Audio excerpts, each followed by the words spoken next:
แกงหน่อไม้ดองหน่อไม้หาบริสุทธิ์ดอกหน่อไม้ดองแต่แกงใหม่ๆฮ้อนๆมาเด้อมาเด้อมากินน้ำกัน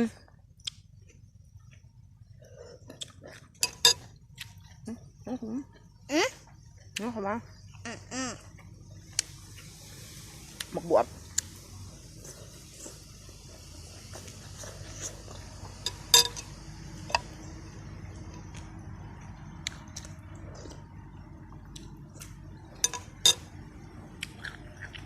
หมกบวบสดๆจากเครือสวนเขาเอง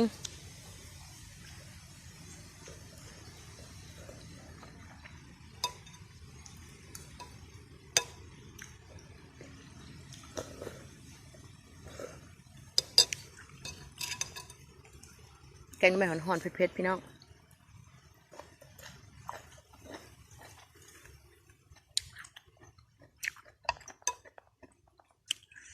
ลืมเก็บผักเกษตรนางเฝ้าน้องผักเกษตรลืมเก็บ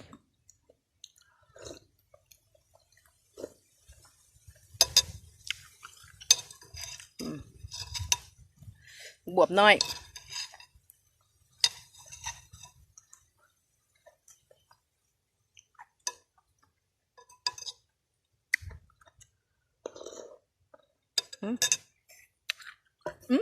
เรียบร้อย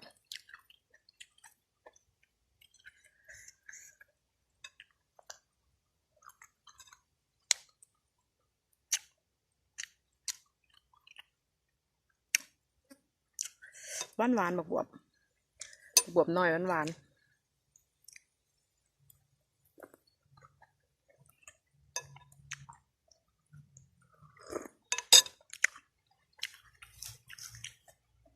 ตัดหน่อไม้ถง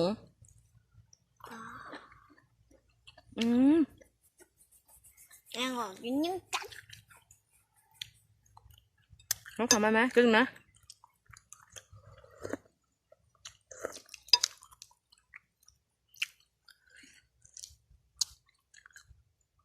มาเลยกำลังไล่ชุดมาแม่ยิ้มแล้วผู้มากินน้ำกับจนยุงครบ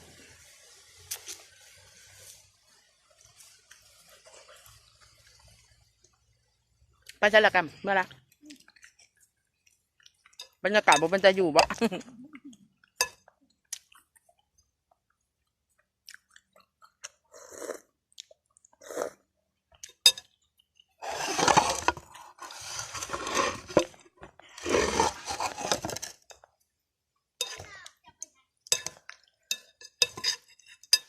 ลงมาแล้วกินเลยหมกบวบสดๆจากสวนจากเครือจากสวนเขาเอง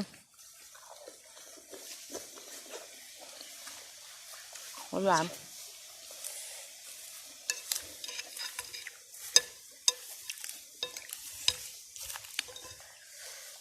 กระแซบกันยังเลยพี่น้อง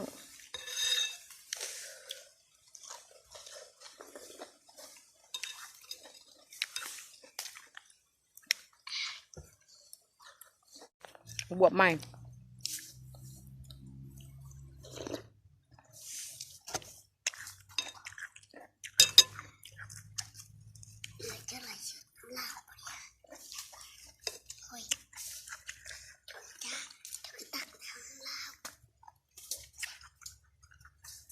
เรียกเขา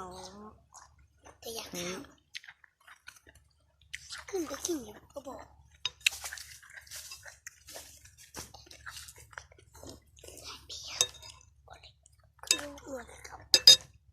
ผักขยังก็อยากแก่ละเป็นดอกละชิเบิดยามละ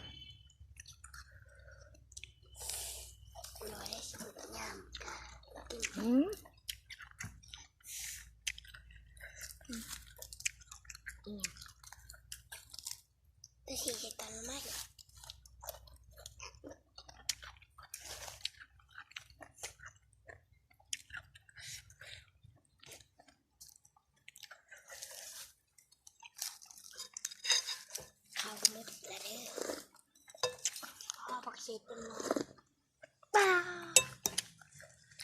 แซ่บๆพี่น้องหมกบวบหมกบวบ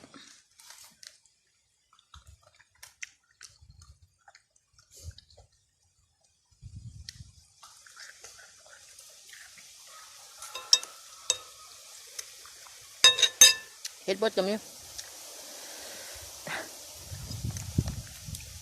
เฮ็ดบดเผา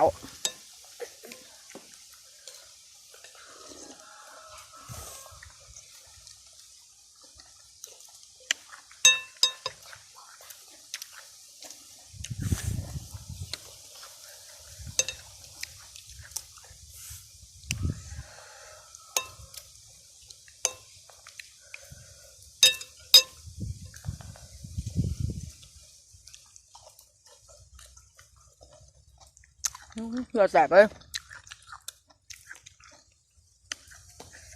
ที่สูกก็ไปเอามา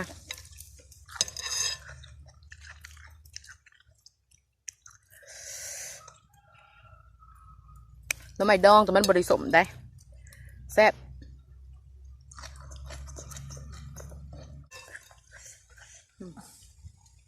ต้นใหญ่ๆ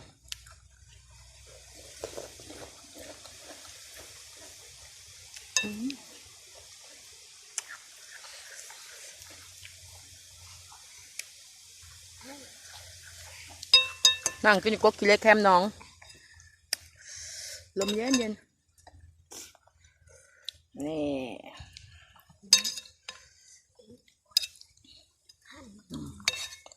หวาน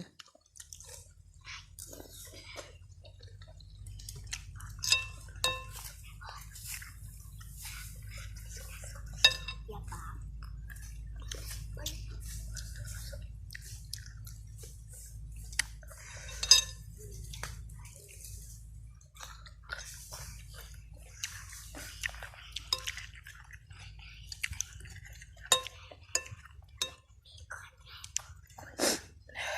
นี่บักบุ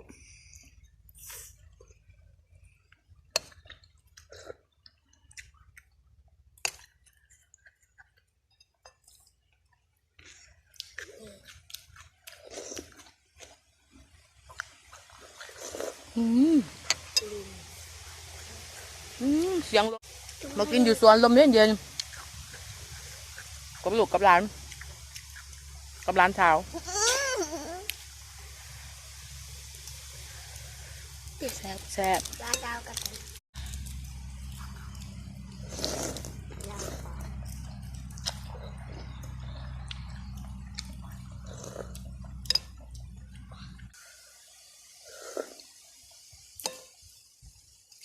นี่งานี่เอางาอ่อนนี่งาทัน ถ้าขะแยกเก็บเอาอยู่ทงหน้าใกล้ๆมิเทแนวสดๆเช่นต้นหน่อไม้แล้วจะเป็นหน่อไม้ดองเนาะปกระทินสดๆจากต้น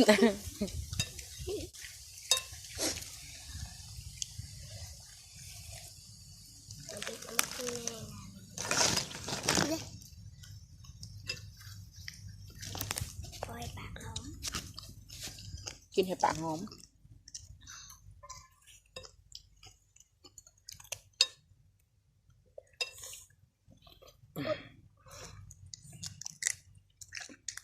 กลางđấyกลางtốt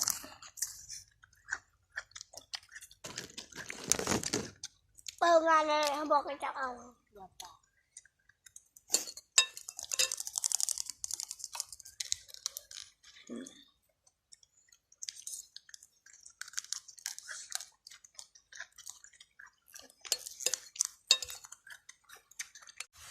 ป้าเสียงลมเนาะ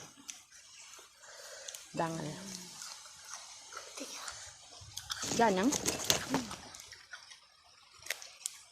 ซึ่งเขาก็มาให้เฮ็ดตลอด เฮ็ดเพาะออกอยู่บ่ โดดจับเฮ็ดดินออกแต่มันเคยออกนั่นแหละแต่มันเน่าไปแล้ว กับประมาณนั้นเลยดอก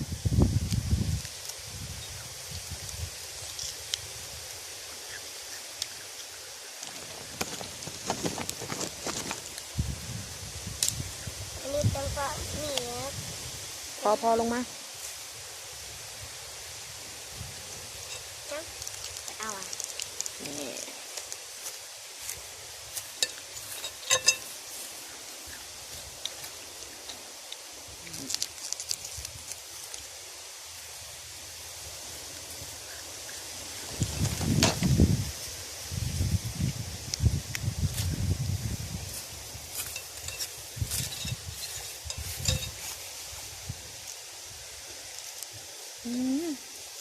กระถิน จะรู้ว่า หืม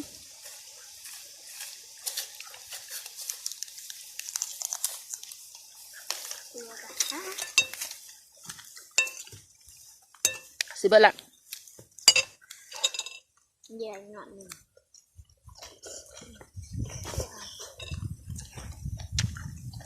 เอามาเอา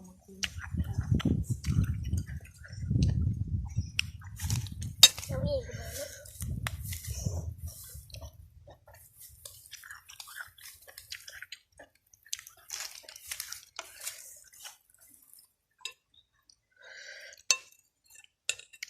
มีเห็ดบดมีผักขะแยง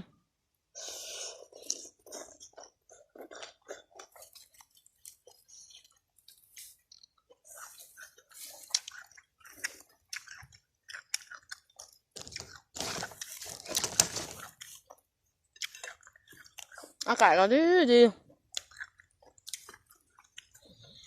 ลมพัดวูวู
เบิดแล้ว